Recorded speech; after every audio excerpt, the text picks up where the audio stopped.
그날 저물 때에 제자들에게 이르시되 우리가 저편으로 건너가자 하시니 그들이 무리를 떠나 예수를 배에 계신 그대로 모시고 가매 다른 배들도 함께 하더니 큰 광풍이 일어나며 물결이 배에 부딪혀 들어와 배에 가득하게 되었더라. 오늘 우리들이 확인할 내용은 주권적 권세에 의해서 천국을 증거하심으로 선지하신 그리스도이심을 지금 증거하는 내용입니다. 우리 예수님은 이제 신성과 그 다음에 인성이라고 하는 양성을 가지고 계신 그리스도십니다. 성자 하나님의 양성이에요. 그런데 세상 사람들은 이 세상을 읽어낼 때에 이스라엘 백성들도 마찬가지였지만은 모세가 율법을 받고 내려왔을 때 얼굴의 영광의 광채로 인해 가지고 겁을 먹습니다. 그래서 모세가 얼굴에 수건을 둘러 가지고 하나님의 영광을 가리는데 그 영광을 보지 못하는 자들이 보는 세계가 바로 요 가시적인 세계예요. 눈에 보이는 세계. 그리고 예수 그리스도로 말미암아 그 모세의 얼굴에 수건이 벗겨진 그래서 영광을 볼 수 있는 사람들이 보는 그 세계가 믿음의 세계, 영적 세계입니다. 물론 자연인들이 보는 이런 우리 가시적인 세계는 물리적인 세계, 넷째 날 만들어놨던 해 아래의 세계이기도 하고, 그렇기 때문에 아마 우리 이스라엘 백성들이 지금 이제 선민국가를 이룰 때에 요시야 임금이 등장을 했다 했을 때입니다. 요시야 임금은 북쪽 이스라엘이 721년에 완전히 아수르에 의해서 멸망이 되어졌고 남쪽 유다가 586년에 바벨론에 의해 가지고 포로로 끌려가는데 약 605년경입니다. 605년경부터 이제 그 애국가의 전쟁을 통해 가지고 요시야 임금이 순교를 당해요. 요시야 임금이 순교를 당하고 그리고 그 애굽의 그 제국이 쳐들어와 가지고 호수아비 왕을 세우기 시작을 했다 하고 그러나 그때 이제 바벨론 제국이 강세로 이루어지기 때문에 그 애굽 나라가 쳤던 이스라엘 남쪽 유다를 바벨론 제국이 또 쳐들어옵니다. 그렇게 들어와 가지고는 자기네들이 또 호수아비 왕을 세워요. 그래서 모든 주권을 상실하고 있는 이런 때입니다. 주권을 상실하고 있는 그래서 어떻게 보면 약 한 20여 년의 그 세월이 가면서 3차 포로로 해가지고 완전히 예루살렘이 멸망이 되어지는데 이때 이제 등장을 했던 하박국이라고 하는 선지자가 있어요. 이 하박국이라고 하는 그 선지자가 등장을 해가지고 하나님 앞에 질문을 딱 합니다. 이렇게 불의한 자들이 하나님의 나라를 공격을 해가지고 지금 하나님의 공의를 찾을 수가 없을 정도입니다. 백성들은 불의를 행하고 이렇게 해서 하나님의 공의를 찾아볼 수 없는데 어느 때까지 이대로 두시렵니까? 라고 하나님 앞에 질문을 갖다 해요. 물론 그때의 바벨론 제국의 공격이라든지 또 예루살렘의 멸망이라든지 눈에 보이는 가시적인 그런 그 세계에 대한 질문이었어요. 그때 하나님께서 이제 복음을 적어가지고 뛰어가면서도 다른 사람이 볼 수 있게끔 적어가지고 뛰라고 이렇게 명령을 시켜줍니다. 그러면서 나의 언약은 신실해가지고 꼭 이루고 갈 것이야. 설사 늦는다고 하더라도 너희들이 거기에 지키는 자가 복이 있게 되어진다고 이제 이야기를 합니다. 그 복음을 깨달았던 하박국이라고 하는 선지자의 대답이 이렇게 떨어져요. 3장 17절 18절인데 비록 무화과 나무가 무성하지 못하며 포도나무에 열매가 없으며 감람나무에 소출이 없으며 밭에 먹을 것이 없으며 우리의 양이 없으며 외양간에 소가 없을지라도 나는 여호와로 말미암아 즐거워하며 나의 구원의 하나님으로 말미암아 기뻐하리로다. 하나님이 어떻게 역사를 섭리하시는지의 그 계시 의미를 깨달았던 하박국이 비록 눈에 보이는 곳에서는 먹을 것이 없다 할지라도 하나님이 섭리하시는 그런 능력, 권능을 통해 가지고 여호와 하나님으로 나는 즐거워할 겁니다. 이렇게 이야기를 합니다. 물론 우리 예수님 오셔가지고 무엇을 먹을까 마실까 염려하지 말아라 이렇게 이야기를 하시죠. 의와 나라를 구하라 이렇게 이야기를 합니다. 그냥 눈에 보이지 아니하는 이 의와 이 나라를 구하는 이런 것이 아니라 지금 세속적인 그런 관계 속에 시선이 머물러지고 있는 이런 사람들이 있게 마련이겠죠. 마가는 지금 로마 제국이라고 하는 엄청난 제국 아래 핍박을 받고 있고 그리고 모든 주권을 상실하고 있는 상태였었고 그래서 그 이스라엘 백성들이 하나님의 자녀임에도 불구하고 이런 짐승 권세 아래서 종로서 하고 있을 뿐만 아니라 또 나름대로 우리 이 산헤드린이라고 하는 이 유다에 있는 종교 집단들입니다. 종교 집단들은 율법을 가지고 하나님의 의를 대신하는 이런 것 때에 예수님이 이제 출생을 하신 거 아닙니까? 예수님이 오셨는데 예수님이 오시고 약 한 5, 60년의 세월이 흐른 뒤에 이스라엘 백성들이 지금 이때 3차 한 50년 정도가 되어지면 사도 바울의 2차 복음이 시작되어질 때, 전도 여행이 시작되어질 때고 이럴 때인데 이스라엘 백성들 이 복음을 가지고 있는 사람들한테는 예수님이 사망 권세를 이기시고 부활하셨다고 함에도 불구하고 가시적인 그런 일입니다. 예수님이 부활하시고 승천하셨기 때문에 지금 여기는 성령이 역사하지 않는 한 가시적인 세계만 보일 때예요. 그럴 때에 마가가 이 예수님은 바로 저 신성을 가지고 계시는 성자 하나님이다 라고 하는 걸 지금 선언을 하는 거예요. 그렇게 해야 지금 이렇게 비록 로마 제국의 통치 아래 있고 모든 주권을 상실하고 있고 거짓 종교 지도자들에 의해 가지고 착취를 당하고 있는 이런 백성들 예수 그리스도로 말미암아 구원을 받았다고 하지만 그 구원을 받았다고 하는 확신이 흔들리기 쉬운 이런 그 때에 마가는 우리 예수님이 어떤 신분을 가지고 지금 이 땅에 오셨는지 이거를 지금 선포를 다 하는 거야. 그러므로 해가지고 비록 지금 눈에 보이는 가시적인 세계는 이럴지라도 하나님이 어떠한 분인가 그 언약대로 이루시는 예수 그리스도로 말미암아 가지고 너희들이 구원에 대한 확신을 가졌으면 좋겠다라는 생각을 가지고 지금 복음서를 기록을 하는 거야. 물론 복음서는 예수님이 십자가에 죽으시고 부활하시는 사건을 통해 가지고 마감이 되죠.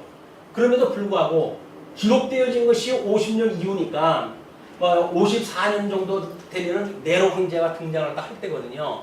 그러니까는 이스라엘이라고 하는 이 어떤 그에서 만들어진 그런 그 종교 기독교라고 하는 그거는 지금 별반 그렇게 영향력을 미칠 수 없을 정도의 지금 상황이에요.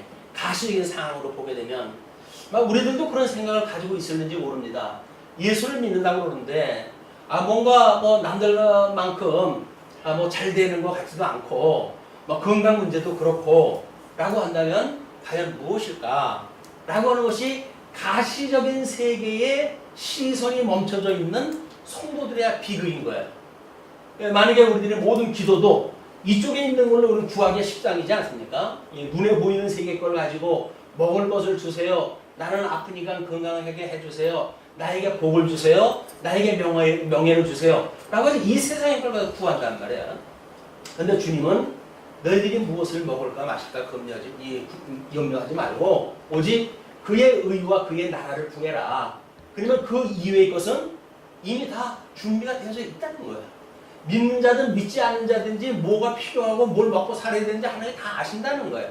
일반 은총적으로 이미 하나님께서는 택자건 불택자건 다 해 아래에서 이제 비를 내리시고 공물을 갖다 거두게 하시고 그리고 다 먹고 살게 하신다는 거거든요.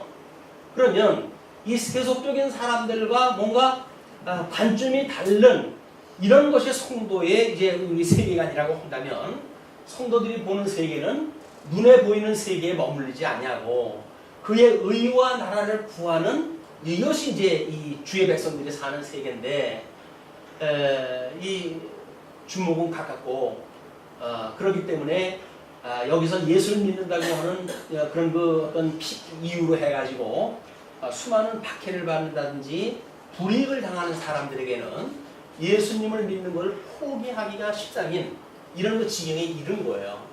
이런 것 때에 예수님이 저렇게 양성을 가지고 계신 그리스도이시고, 그러므로 이미 이 신성이라고 하는 것은 우리 선제하신 그리스도의 신분이라는 거 아닙니까? 선제의 신분. 하나님은 선제하신 분인데 다만 육신을 입고 이 땅에 오셨기 때문에 이 비하의 신분으로 이게 바뀔 수가 있고, 그러나 이 비하의 신분도 다시 승기의 신분을 통해 가지고 선제하신 자리에 가시는 것이 예수 그리스도의 신분이라고 하는 걸 통해 가지고 지금 복음을 증거하는 내용입니다. 예수가 그리스도다. 구약에 언약되어졌던 그 메시아, 그 그리스도는 기름 부음 받은 자로서 첫째 아담으로 인해 가지고 이 죄악 세상, 첫째 아담으로 인해 가지고 상실되어진 저주받은 세상입니다. 이 저주받은 세상을 우리가 세속이라고 이렇게 이야기를 하니까 여기에 저주받아 가지고 신음하고 그리고 괴로움을 당하고 있는, 고통을 당하고 있는 창세전의 그리스도 안에서 선택하기로 예정한 백성들을 예수 그리스도로 말미암아 구원을 받았단 말이에요.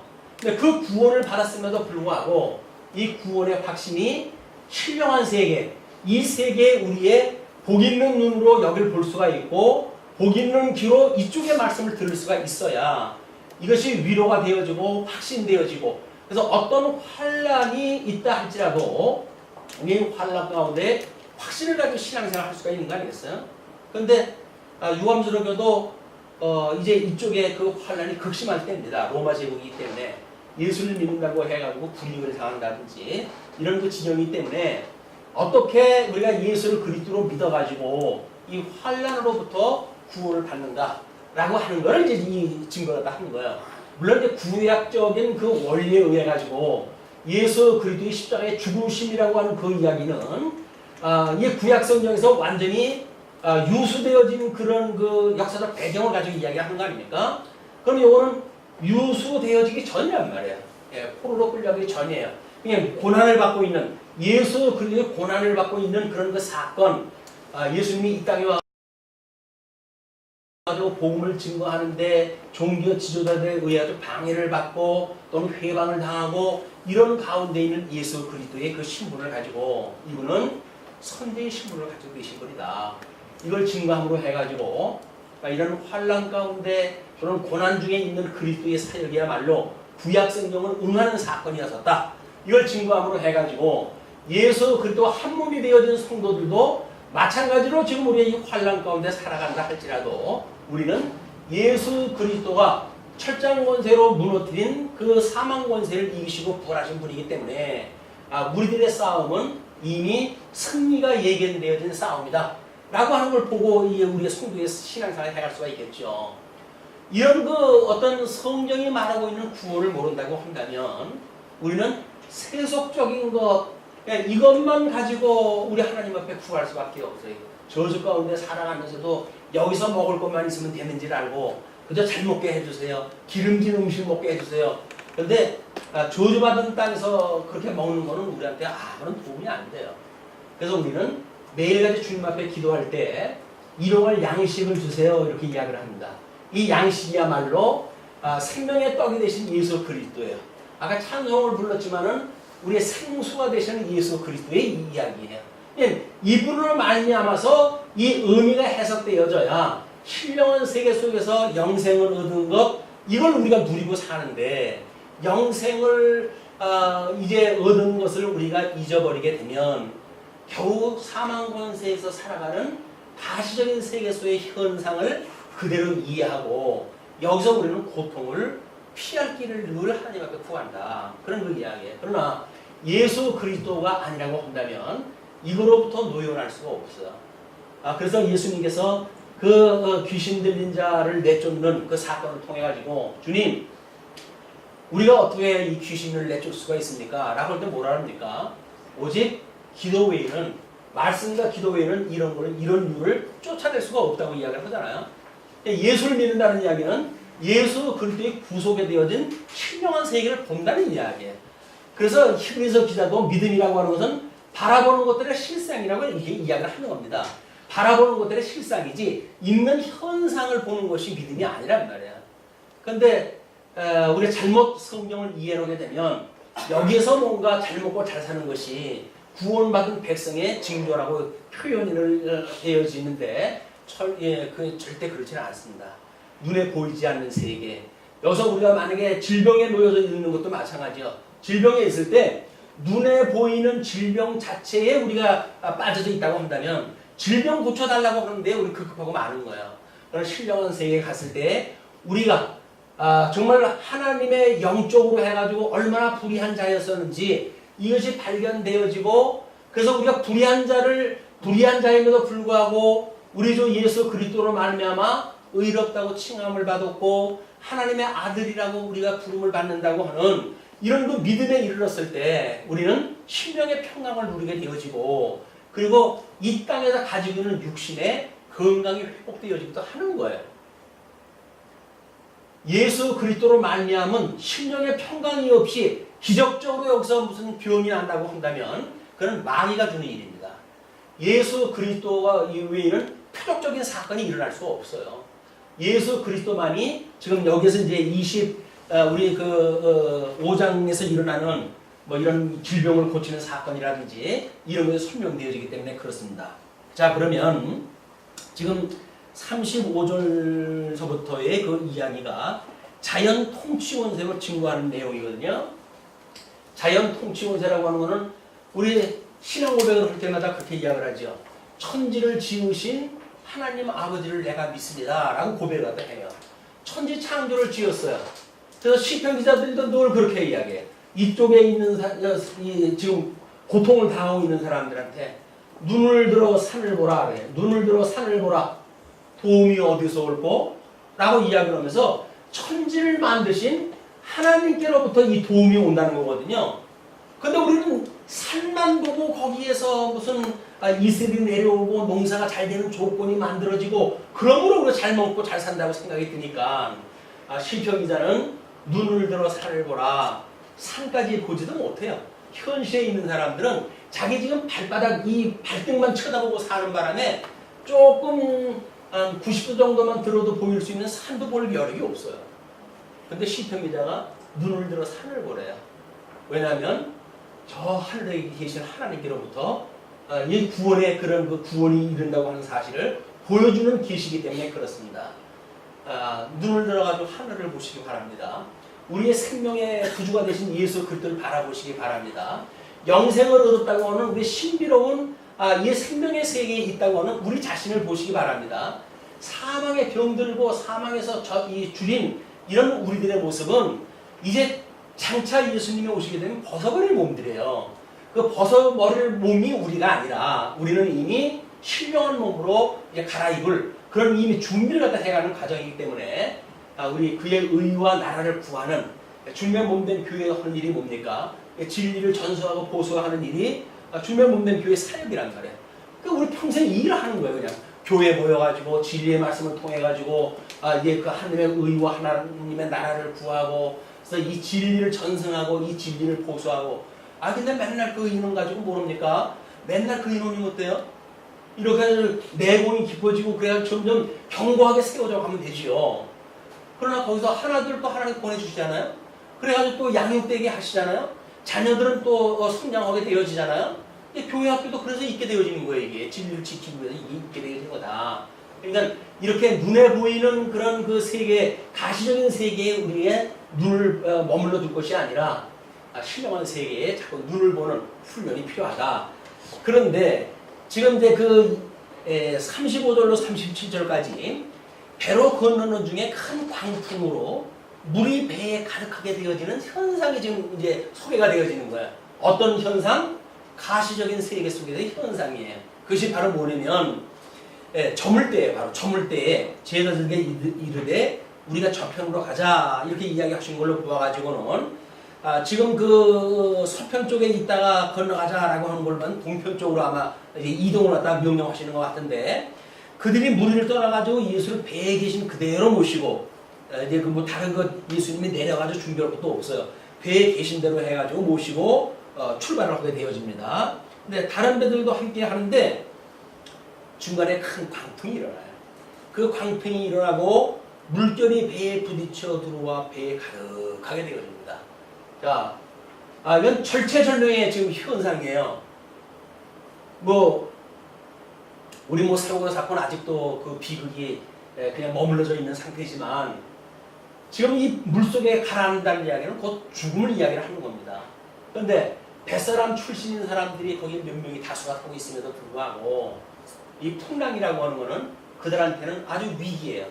왜냐하면 이 지금 그들이 있는 갈릴리 호수라고 하는 것이 지중해보다 약 한 200m가 수심이 얕답니다.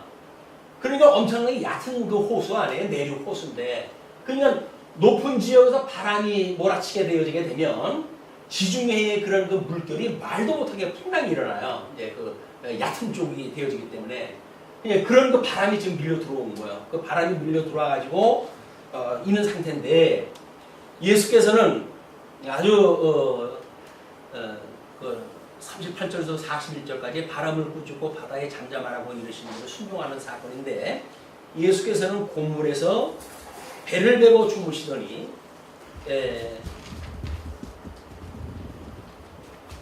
배 뒤에서 베개까지 베고 주무셔요. 그냥 이미 작정하고 주무신 거야. 이렇게 선잠을 이렇게 졸려고 하는 것이 아니라 베개까지 잘 이렇게 벨 정도라고 하는 그 이야기는 아주 숙면을 취하려고 작정을 하고 주무시기 시작을 했는데, 그 베개를 메고 주무시더니 제자들이 깨우며 이르되 선생님이여 우리가 죽게 된 것을 돌보지 아니하시나이까. 여기에서 풍랑이 일어나는 갈릴리 호수예요.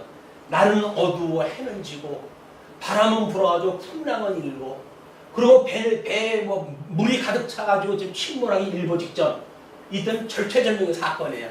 그때 믿음의 본심이 그대로 드러나는 겁니다. 믿음이라고 하는 게 여유 있을 적에는 얼마든지 위장을 하다 해요. 아름다운 걸 포장을 해요. 그런데 절체절명의 사건이 우리에게 임했을 때 우리의 그 본실력이 그대로 드러나요. 우리가 내공을 훈련하지 않는다고 한다면 귀로만 들었던 모든 그 복음은 무력하기 짝이 없어요. 그런데 이런 과정을 통해 가지고, 이런 광야의 그런 아주 환란의 과정을 통해 가지고 비로소 하나님을 눈으로 보는 훈련을 하게 되어집니다.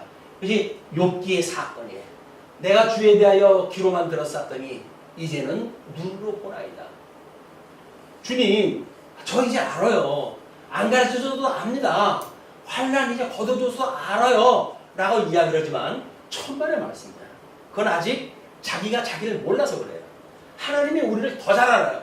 그러니까 하나님께서 우리에게 어려움을 두신다고 한다면 하나님이 분명 눈으로 보시는 여정의 길을 인도하신다고 보시면 틀림이 없어요. 이걸 피해달란다고 해결할 방법이 없다니까요. 눈으로 봐야 돼. 그래가지고 기로 주님이 생명의 근원이 되시고 우리의 생명주가 되시고, 우리는 입으로 해가지고 무슨 말을 못합니까? 별걸 다 하죠. 그런데 정말 절체절명의 사건에 우리가 풍랑이 일어나가지고 죽음이 바로 이제 이 아주 경각에 걸려져 있을 때 과연 어떻게 할 것인가. 제자들의 상태를 보게 되면 주여 일어나소서 우리가 죽게 되었나이다, 그 이야기예요. 우리가 죽게 되었나이다. 그렇게 하면서 예수님을 깨워요. 그러니까 거기다 또 뭐라 그래요? 죽게 된 거는 죽게 된 거지만 죽게 된 것을 돌보지 아니하시나이다. 예수님이 자기네들 돌보시는 사람이에요. 지네들은 뭐라 그래요? 하나님이 살리면 내가 동생 지키는 자입니까? 라고 이야기를 하면서 예수님은 당신 지네들 생명 지켜주시는 분이에요. 자기의 필요만 있으면 얼마든지 그렇게 이야기를 할 수 있는 거야. 그런데 예수님께서 깨어 바람을 꾸짖으시며 바다더러 이르시되 잠잠하라 고요하라 하시니 바람이 그치고 아주 잔잔해지더라. 그냥 바람이에요. 보통 사람들은 생명이 없다고 보는 이야기입니다. 물론 자연 과학을 갖다 하는 사람들은 모든 세계는 하나의 유기적인 그런 유기체다, 이렇게도 보기도 하지요. 그러나 이 지금 사람들이 봤을 적에는 생명이 없다고 하는 바다에 그냥 하나의 자연 현상이에요. 그런 그 자연 현상인데 예수님이 하시는 말씀이 잠잠하라, 고요하라 라고 이야기를 하니까 바다가 그 말씀에 순종이 되어진단 말이에요. 이것이 천지를 지으신 하나님이시라고 하는, 우리 비록 인간의 모습을 입고 이 땅에 오셨지만 우리 예수님은 선제의 신분을 가지고 계신 분이기 때문에 비록 이스라엘의 백성들, 구원받은 백성들한테 어떤 환난이 임한다 할지라도 예수 그리스도로 말미암아 구원을 받고, 그리고 예수님 다시 오실 때까지 견인되어져서 하나님 나라를 유업으로 있는 사람들로 하나님께서 이루어 가시는 하나님이라고 하는 사실 증거되어 있단 말이에요. 자, 그러면서 이에 제자들에게 이르실 때 어찌하여 이렇게 무서워하느냐, 너희가 어찌 믿음이 없느냐 하시네요. 믿음이 없다는 이야기는 뭐예요? 하박국 선지자가 나라가 지금 이 절체절명의 이 어떤 그 상황인데도 불구하고 회복되어질 조건이 없잖아요. 1차 뭐 그런 그 포로에 의해 가지고 2차 포로가 시작되어지고 이렇게 한 20여 년간 지금 이 환란의 시대가 오는데도 불구하고 하나님께서는 어떤 선지자도 더 이상 보내주시지 않아요. 이제 완전히 바벨론의 포로로 유수되어져 갈 때까지 이스라엘 백성들은 이런 그 위기 속에 있게 되어진다. 이때에 하박국이 하나님 앞에 호소하는 거예요. 하나님 어떻게 그냥 두십니까 우리를? 이렇게 했을 때 하나님께서는 내가 이미 언약한 내용이 있잖아. 그 언약대로 이루어질 것이야. 이 역사가 모든 역사 내 언약대로 이루어진단다. 그러니 너는 염려하지 말어. 그래서 하박국에서 그 유명한 오직 의인은 믿음으로 말미암아 사는 거야. 그래서 이 비가시적 세계를 갖다 보는 세계로 믿음의 세계라고 얘기합니다. 믿음의 세계. 여기는 믿지 않아도 보이는 세계예요. 믿지 않아도 보이는 세계. 예.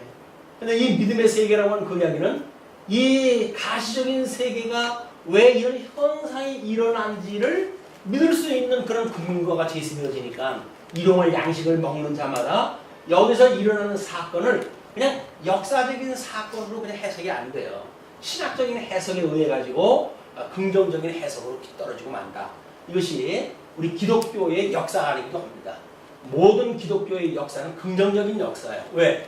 천지를 지으신 하나님의 섭리하신 역사니까 인간들의 입장에서 보게 되면 뭐 그것이 주관적으로 해가지고 뭐 이걸 비극적으로 이해하는 사람도 있고 긍정적으로 해석하는 사람도 있겠죠. 그러나 하나님의 섭리하시는 입장으로 봤을 때 만사를 섭리하시는 하나님께서는 천지를 지으신 하나님께서 하나님의 계획대로 언약대로 만사를 섭리하신다. 그분이 우리를 사랑하신대요. 믿어지십니까? 그 하나님이 독생자 예수 그리스도를 보내주셔가지고 십자가에 못 박아 죽게 하실 만큼 우리를 사랑하신대요. 또 우리를 구원하다 하셨어요. 그렇다고 한다면 비록 남은 시간, 우리 육체를 가지고 살아가는 시간 동안에 이 환란의 시대에 산다고 할지라도 사망 권세에 의하여 우리가 여기서 질 것이 아니라 끊임없이 그의 의와 나라를 구하는 역사가 뭔지 그런 섭리에 우리가 참여하는 일이야말로 우리 교회의 이상의 시절입니다. 이상의 시절이에요. 기업의 영광을 배우고 익히는 교회, 의의 영광을 배우고 익히는 교회, 그리고 계시의 영광을 배우고 익히는 교회이기 때문에 모든 걸 기능적으로 해석을 하는 데 머물지 아니하고 이거를 계시적으로 이해를 한다. 이 계시적 이해라고 하는 것은 믿음으로 이루어다 한다 그 이야기예요. 자, 그들이 심히 두려워서 서로 말하되 주가 누구이기에 바람과 바다도 순종하는가 하였더라. 니기에 이 주가 누구이기에 하여는 이 구속주라고 하는 메시아라고 하는 기름 부음 받았다고 하는 이분이 도대체 누구냐? 이렇게 이해하다 하는 거예요.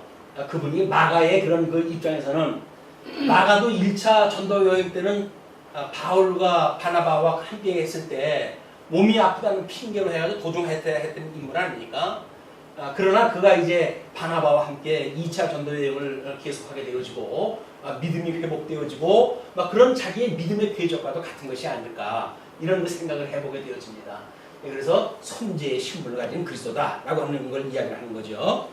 그러면서 이제 5장을 넘어가게 되면 5장 1절로 20절까지 귀신 통치 권세로 해서 증거를 하다 합니다. 먼저 5장 1절로 17절까지 군대 귀신 축출을 갖다 하는 내용이 소개가 되어집니다. 예수께서 바다 건너편 거라사인의 지방에 이르러, 이제 건너편으로 가자라고 했으니까 건너편에 이르려는데, 거기는 주로 이방인 지역이라고들 이제 역사학자들은, 성경학자들은 이야기를 합니다. 거라사인의 지방에 이르러 배에서 나오심에 곧 더러운 귀신 들린 사람이 무덤 사이에서 나와 예수를 만나니라. 우리는 이제 이런 그 가시적인 세계를 갖다 이야기를 했으니까 지금 무덤이라고 하는, 어떻게 보게 되면 사람들이 피할 수밖에 없는 그런 그 지역이 지금 나오게 되어지고, 거기에 거하는 귀신 들리는 자가 이제 소개가 되어지는 거예요. 그런 그 자가 등장할 때 했을 때 그동안에 여기 살던 사람들은 어떻게 대처를 갖다 했었고, 지금 상황은 어떻고, 예수님이 와서 그 상황을 어떻게 변화시켜 가시는지 그런 내용을 갖다 보셨으면 좋겠어요. 그 사람은 무덤 사이에 거처하는데 이제는 아무도 그를 쇠사슬로도 맬 수 없게 되었으니, 이는 여러 번 고랑과 쇠사슬에 매였어도 쇠사슬을 끊고 고랑을 깨뜨렸음이로라. 그리하여 아무도 그를 제어할 힘이 없는지라. 귀신 들린 사람들이 보통 초인적 힘을 발휘를 하고 하기 때문에 그 사람을 제어하기 위해서 이제 사람들을 묶어놓고 하기도 그랬어요. 그러면 이미 여기는 사망 권세가 주장을 하는 데니까, 사망 권세가 주장하는 데에 귀신 들린 자라고 한다면 이거는 특출나게 지금 여기에 그 예속되어진 그 인물입니다. 그럼에도 불구하고 사망 권세에 있는 많은 자들이 귀신 들린 자를 사슬로 묶어놓은 거야. 사슬로 묶이지 않은 여기에 보통 자연인들은 사망 권세에 지금 사슬에 매여져 있는 자들, 그걸 신앙 고백적으로 귀신 들린 자한테 그걸 하는 거예요. 그냥 이미 불의하게 되어진 사람들은 절대적인 악 가운데 상대적인 선악의 개념을 나눠놓고, 자기 귀신 들리는 사람은 자기네들이 봤을 때 상대적으로 악하다고 본 거예요. 그러니까 그 사람들을 사슬로 묶어놓게 되어진 겁니다. 그러나 그 사람들을 묶은 사람들도 여전히 절대적인 악 속에 있는 사람들이기 때문에 사망 권세의 종로로 타고 있는 사람들이에요.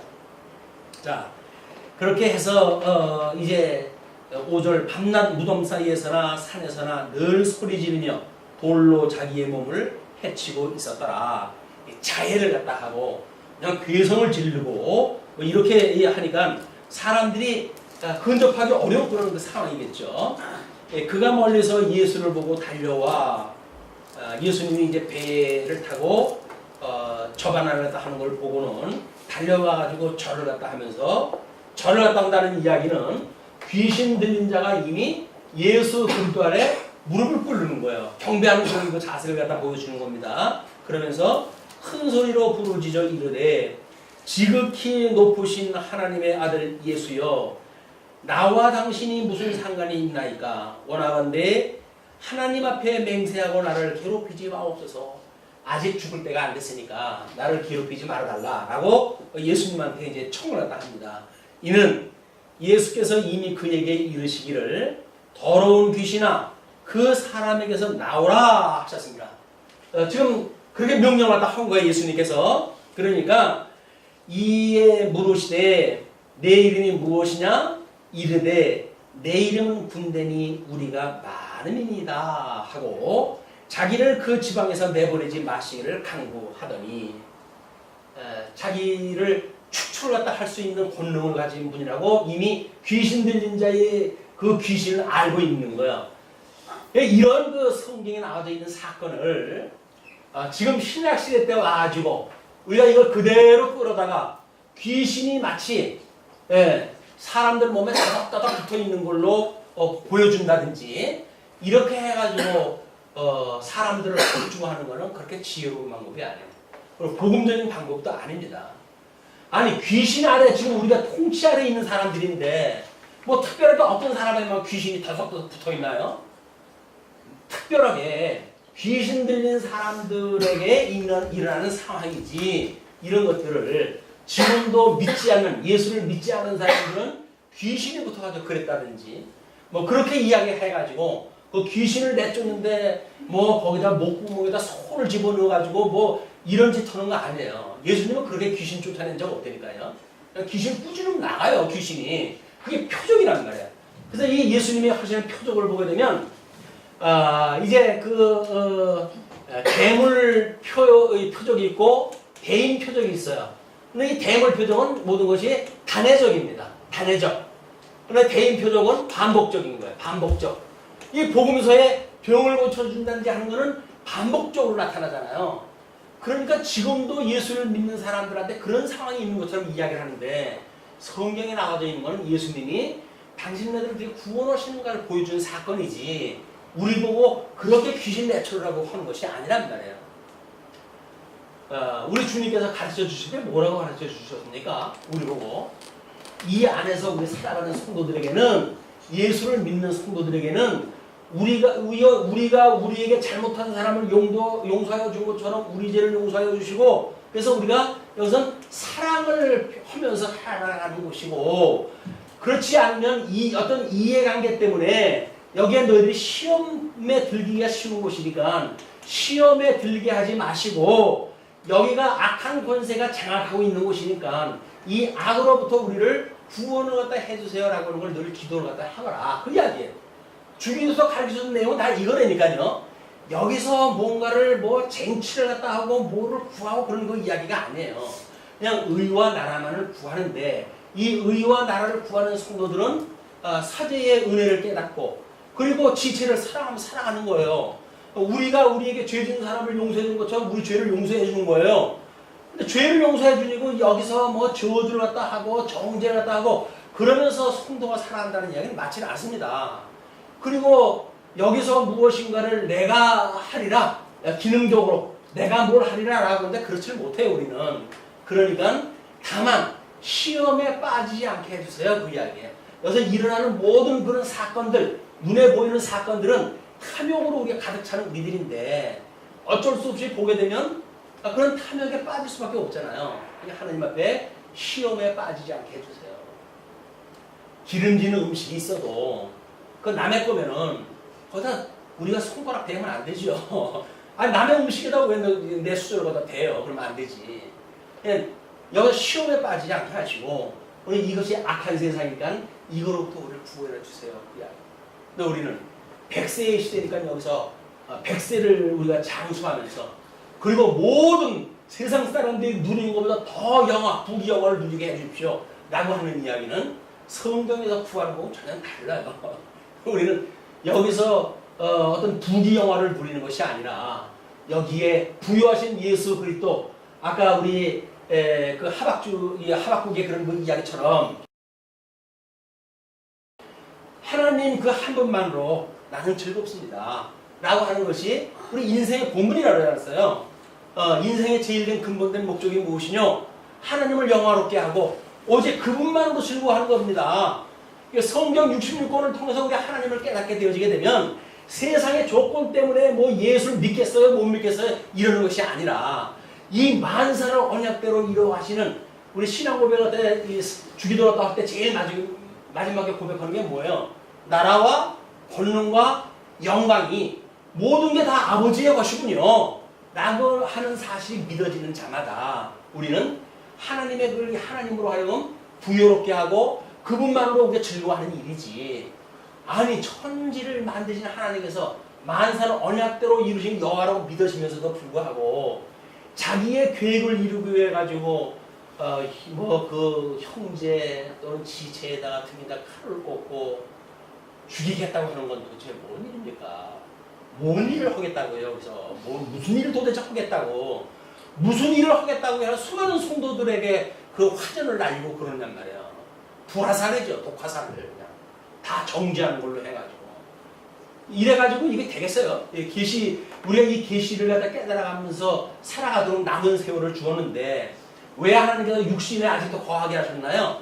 이스라엘 백성들 가나안 땅에 들어가게 하셨을 때 왜 7 족속을 남겨놓으셨나요?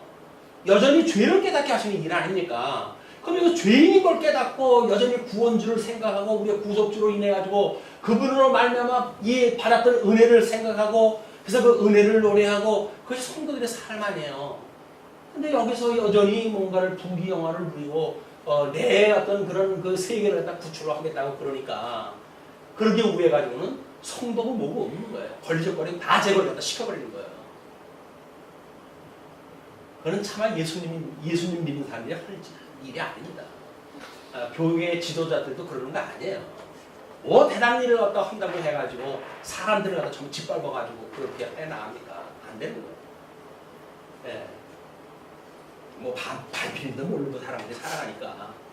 자, 이렇게 이야기를 했는데, 자, 이제 자기를 그 지방에서 보내지 말라고 강구를 갖다 하더니 마침 거기 돼지의 큰 떼가 상곁에서 먹고 있는지라 이에 강구하여 이르되 우리를 돼지에게로 보내어 들어가게 하소서 하니, 이 귀신은 영물 아니에요. 영물이기 때문에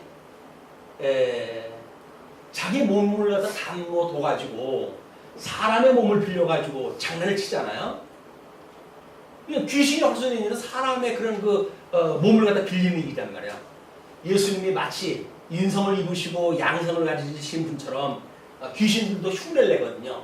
그래가지고 그 영물이 사람 몸에 들어와가지고 이 이야기를 하니까 예수님께서 나중에 무적에게는 다 집어넣을 거거든요. 이 귀신 사단, 옛뱀이요, 마귀요, 이제 이거를 예수님 마지막 심판 때 무적행 속에다 한번 집어넣으실 거예요. 이게 무적행 속에다 집어넣을 거니까 지금 이 귀신이 예수님한테 이야기하기를 아주 내 때가 안 되는데 나를 왜 죽이려고 하느냐. 그러니 저 돼지 때가 있으니까 돼지한테는 날 보내달라. 왜 그랬을까요? 너 이름이 무엇이냐 물어보니까 뭐라 그러죠? 군대라고 해요. 군대라고 하는 그 단위, 여기서 나와 있죠. 단위는 로마 군대의 그 단위입니다. 수천 명에 되는 그런 단위인데 여기서 물에 빠진 돼지의 숫자가 2천이라고 하는 걸로 보아가지고는 제법 많은 귀신이 지금 그 걸어사인 그 사람한테 들어가져 있던 거예요. 참 불쌍한 사람이죠. 귀신의 그런 점령당해가지고 완전히 인생을 갖다 망하게 됐던 그런 그 인생입니다. 극대화되어져 있는 거예요. 여기서 풍랑을 만났던 제자들이랑 사실 다른 상황은 아니에요. 똑같은 상황인데 여기에서는 자연계의 그런 어떤 영향에 의해 가지고 절체절명의 그런 그 처지에 임했던 것이고 여기서는 귀신이라고 하는 영계에 의해 가지고 지금 이 여기에서 환란을 당하고 있는 인물을 좀 소개를 하는 겁니다. 그렇게 보니까 허락하신데 더러운 귀신들이 나와서 돼지에게로 들어가매 거의 2,000마리 되는 떼가 바다를 향하여 비탈로 내리다라 바다에서 몰사하거늘. 이 장엄한 그 장면이 지금 보이십니까? 사망권세가 물론 뭐 사망권세의 본질은 아직도 남아져 있죠. 예수님이 십자가에서 철장권세로 물리치기 전까지는 그 본질이 그냥 남아져 있겠지만 2,000이나 되는 그런 돼지떼에 들어갔던 귀신들이 물로 해가지고 뛰어들어가는 지중해로 뛰어들어가는 그런 어마어마한 그런 그 예수 그리스도의 권세, 어떤 사망 권세를 어떻게 처리하시는지에 대한 그런 그 모습을 우리가 보게 되어집니다. 비탈로 내리다라 바다에서 몰사하거늘 치던 자들이 도망하여 읍내와 여러 마을에 말하니 사람들이 어떻게 되었는지를 보러 와서 뭐 난리가 났죠. 뭐 이상한 사람이 배 타고 와가지고 뭐라고 그 귀신 들린 자하고 이야기를 하더니 벼랑간 돼지새가 멀쩡히 있던 그 돼지새가 몽땅 다 지중해에 빠져버렸다. 갈릴리 호수에 빠져버렸다. 이렇게 이야기를 하니까 사람들이 세상에 그런 일이 혹은 온 거예요. 뭐 이때나 그때나 그냥 궁금한 건 사람들이 못 참습니다. 궁금한 건 못 참아요. 그래가지고 보러 왔는데 예수께 이르러 그 귀신 들렸던 자 곧 군대 귀신 집혔던 자가 옷을 입고 정신이 온전하여 앉은 것을 보고 두려워하더라. 쇠사슬로도 제어 안 되는 그런 그 인물이었었는데 예수님 앞에 아주 공손하게 있는 거예요. 기가 막힌 일 아닙니까? 바다가 풍랑을 멈췄던 그런 그 온순함과 제하지 못했던 그 귀신 들렸던 자가 지금 온순하게 예수님 옆에 앉았던 거나 상황이 좀 똑같은 거예요. 하나는 자연계에 대한 이야기고 하나는 영계에 대한 이야기예요. 그러니까 영계가 됐든 자연계가 됐든 인간계가 됐든 모든 것이 하나님의 이 절대 주권 아래 있다는 거예요. 그러므로 예수님은 선제의 친구를 가지고 계신 그리스도다. 이분인 걸 알게 되어진다고 한다면 예수를 믿고 살아가는 성도들, 지금 예수님이 돌아가신 지 20, 30년이 지나가고 그럼에도 불구하고 점점 예수 믿기는 힘들어지고 예수 믿는다는 걸로 해서 불이익이 당하게 되어지고 이렇게 되어진 사람들한테 지금 마가가 쓴 이 글이야말로 위로가 되어지는 거죠. 물론 이것이 성경 신학적으로 펼쳐졌을 적에는 우리가 새로운 각도로 봐야 되겠지만 마가가 기록을 할 당시에 그런 입장으로 보면 그런 그 상황이 전개가 되어진단 말이에요. 자, 그러면서 귀신 들렸던 그 자가 당한 것과 돼지의 일을 본 자들이 그들에게 알림해 그들이 예수께 그 지방에서 떠나시기를 간구하더라. 우리 이제 그 예수님이 선지의 신분을 가졌고 가시적인 세계 속에서는 도저히 볼 수 없던 사건이 지금 일어난 거 아닙니까? 그러니까는 이 죄악 세상에 있었던 여기 이제 이방인 지역이라고 한다면 복음을 전혀 이제 모르고 있는 그런 그 지역이겠죠. 그러므로 해가지고 예수 그때의 그 사건이 어떤 사건이 짐작할 수가 없고 공포의 사건으로 오는 거야. 그래가지고 예수님한테 떠날 걸 갖다 이제 강구를 갖다 합니다. 그러니까 예수께서 배에 오르실 때에 귀신 들렸던 사람이 함께 있기를 간구하였으나 허락하지 아니하시고 그에게 이르시되 집으로 돌아가 주께서 내게 어떻게 큰 일을 행하사 너를 불쌍히 여기신 것을 내 가족에게 알리라 하시니 집에 가가지고 나 따라오지 말고 여기서 예수님이 지금 이 귀신 들린 자를 고쳐줬다는 이야기는 아마 그 사람 개인적인 경험으로 보게 되면 제2의 인생을 사는 거 아닙니까? 그럼 자기의 목숨도 마음도 모든 걸 다 바쳐가지고 예수님 따르고 싶은 그 충동심이 있을 거예요. 근데 예수님께서는 그러지 말고 집에 가가지고 너희 가족들한테 먼저 보여줘라 이렇게 이야기합니다. 그러면 귀신 들렸던 자 개인의 문제와 그 다음에 하나님께서 섭리하시는 그 나라라고 하는 입장에서 봤을 때 가정이라고 하는 그 입장은 가정 중에 그 가족 아니에요. 그럼 가정에 있었던 사람들이 그 귀신 들렸던 일로 인해 가지고 때로는 힘들고 뭐 이렇게 하기 때문에 배척을 했지만 그가 온전한 모습으로 왔을 때 얼마나 기뻐하겠어요. 그 가족들이. 그것이 바로 구원받은 하나님의 나라의 모습이란 말이죠. 하나님의 나라라고 하는 그런 관점으로 이 귀신 들린 자에 대한 거를 지금 통해 가지고 선대의 신부를 이야기하시는 거니까 그렇게 보여주십니다. 그러면서 이제 그가 가서 예수께서 자기에게 어떻게 큰 일을 행하셨는지를 데가볼리에 전파하니 모든 사람이 놀랍게 여기더라. 가족에게만 이야기를 하라고 그러는데 그 데가볼리라고 하는 지역은 보통 한 10개 읍이 연합되어져 있는 읍이라고 이렇게 이야기를 합니다. 제법 그 큰 도시예요. 그런 거기에 두루 다니면서 그 이야기를 다 한 거예요. 이 사람이 특출난 사람 아닙니까? 귀신 들려가지고 이 마을에서 사슬로 엮어놓을 정도면 아마 그 일대에서 유명했던 사람일 거예요. 근데 그 사람이 낫다라고 하는 소식이 그 일대에 들렸다는 이야기는 예수 그리스도로 말미암아 흑암의 권세에 의해서 종노릇하던 너희들을 구원하신 메시아가 임했다고 하는 걸 지금 모형적으로 보여주는 사건입니다.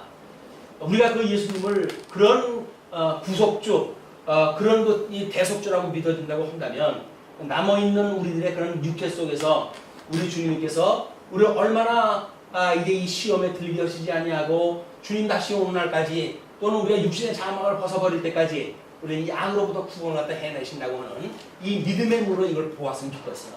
이 모든 역사를 믿음의 눈으로 볼 수 있는 복 있는 눈, 복 있는 귀가 오늘 강론 들으시는 모든 성도님들한테 하나님의 은혜로 주셨으면 좋겠습니다. 자, 그러면서 이제 21절서부터 보시게 되면 생명 통치 원세로 증거를 갖다 합니다. 자, 21절서부터 24절까지 야이로의 간청이 소개가 되어지는데요.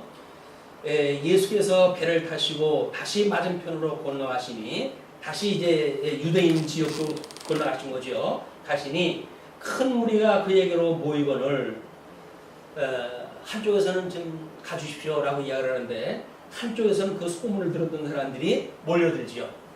그러니까 이어서 복 있는 사람과 이 화를 입은 사람들의 차이가 그거예요. 복 있는 사람은 어떻게든지 주의 말씀에 귀를 기울이고 싶어 하잖아요. 근데 이 화 입은 사람들은 할 수만 있으면 우리를 떠나시오 그렇게 이야기를 하잖아요. 겁나니까. 이 현상이 깨질까봐 지금 겁이 나는 거야. 어떤 유리장 같은 게 지금 평안 아닙니까?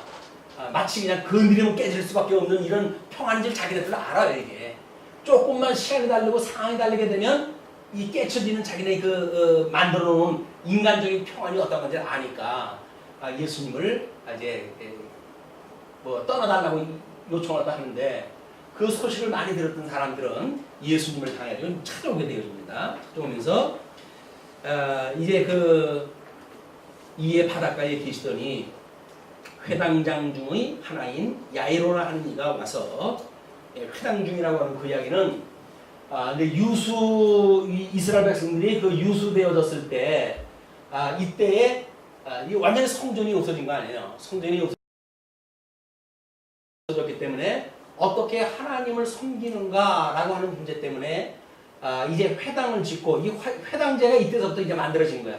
회당제가 만들어져 가지고 그 회당을 통해서 성경을 선포하고 성경 공부를 다 하고 하나님 말씀을 배우고 이렇게 함으로 해가지고 제사의 의미를 깨닫고 이제 이렇게 해갔던 일이기 때문에 이 회당제의 어떤 나름대로의 예배의 형식은 오늘날 우리들의 이 예배 형식과 비슷해요. 말씀을 증거하고 찬송을 부르고 하는 일들이 속대가 되어지는데, 그런데 그 회당장 중에 하나인 야이로라 하는 이가 와서 예수를 보고 발 아래 엎드려. 회당장이라고 한다면 유대인들 중에 지도자급 아닙니까? 이게 이 지도자급인데도 불구하고 예수님 앞에 무릎을 꿇어요. 여기서 귀신 들린 자가 예수님 앞에 무릎을 꿇었던 그런 권세, 모든 권세가 주님께 있다고 하는 걸 지금 보여주는 거 아닙니까? 주권이 지금 주님께 있다고 하는 걸 보여주는 사건이니까. 그래서 발 아래 엎드려 간곡히 구하여 이르되 내 어린 딸이 죽게 되었사오니 오셔서 그 위에 손을 얹으사 그로 구원을 받아 살게 하소서 하거늘. 구원을 요청하더니 이제 자기 딸에 대한, 자 이에 그와 함께 가실새, 그렇게 말씀을 듣고는 그냥 떠나요. 그냥 같이 회당장하고 출발을 딱 합니다. 이에 그와 함께 가실새 큰 무리가 따라가며 에워싸 밀더라. 많은 대중들이 오니까 뭐 이제 접촉 사고가 날 정도로 몰려가고 있는 중이에요. 그런데 25절로 34절 보니까 혈루증 여인의 믿음이 소개가 되어져요. 12해를 혈루증으로 알아온 한 여자가 있어 많은 의사에게 많은 괴로움을 받았고 가진 것도 다 허비하였으되 아무 효용이 없고 도리어 더 중하여졌던 차에 예수의 소문을 듣고 무리 가운데 끼어 뒤로 와서 그의 옷에 손을 대니, 뭐 귀신 들린 자도 마찬가지지만 12년을 지금 혈루증에 걸렸던 자예요. 혈루증이라는 거는 끊임없이 피가 흐르는 질병을 이제 가지고 있던 자기 때문에 얼마나 고통스럽겠어요. 그래서 이게 뭐 피를 흘리는 자라든지 이런 자들은 이게 구약의 어떤 율법에 의할 것 같으면 함께 기거할 수 있는 그런 조건도 안 되고 그런 입장이기 때문에 제법 돈이 있었던 사람이에요. 그때 당시에는 병원 의사를 찾는다는 건 쉬운 일이 아닌데 이 여인은 그걸 치료하기 위해 가지고 수많은 의사를 만났다는 걸 보아가지고는 많은 재산이 있던 사람인데 재산도 다 없어졌어요. 병을 고치려고 해가지고 재산도 다 소진되어지고 병은 더욱 깊어지고 그렇게 되어지니까 이제 뭐 지푸라기만 있어도 붙잡고 싶은 심정 아니겠습니까? 그때 들린 소문이 뭐냐면 예수라고 하는 사람이 등장했다 했는데 그가 이제 모든 병든 자들을 낫게 해준다고 그러더라 라고 하는 소식을 들은 거야. 그러나 하나님의 아들이라고 그러더라. 이런 이야기를 복음에 대한 이야기 들었겠죠. 그렇게 해가지고 할 수만 있으면 그분의 옷가에 이 손만 대도 병이 날 것 같은 생각이 들어가지고 그의 옷에 손을 댔어요. 그러니까 28절 이는 내가 그의 옷에만 손을 대어도 구원을 받으리라 생각하밀러라. 보통 사람들은 예수님께서 적극적으로 예수님 쪽에서 뭘 해야 구원을 받는다고 생각을 했는데 이 여자는 자기가 이 옷가에 손만 대도 구원을 받을 거라고 하는, 어떻게 보게 되면 상에서 떨어지는 부스라기를 먹고 산다고 하는 고백을 했던 이방 여자처럼 이런 믿음을 가지고 있던 여인인 것 같아요. 모든 믿음이라고 하는 그 이야기는 사실 절체절명의 사건에 빛을 발합니다. 여자가 자기가 의사를 찾았는데 조금만 있으면 난다 라고 하면 예수님은 각해서 예수님한테 조금 기다리겠지. 근데 이걸 기다리지 않고 예수님을 찾아갔다는 이야기는 다른 데서 소망이 없다는 거예요. 이제는 병은 더욱 깊어지고 재산은 다 탕진되어졌고 이제는 죽을 일만 남았구나 라고 싶은 상황에 예수님을 찾아갔던 그 여인의 모습을 우리가 볼 수가 있는 겁니다. 그러면서 이에 그의 혈로 근원이 곧 마름에 병이 나온 줄을 몸에 깨달으니라. 여자가 하혈을 계속 갖다 하는 사람이기 때문에 그런 감정을 알잖아요. 이제 병의 근원에서 하혈의 그 느낌을 아는데 예수님 옷가에 손을 대는 순간 그놈이 말라버린 거야. 그러니까 하혈이 멈춰버렸어요. 이 환자가 먼저 깨달아요.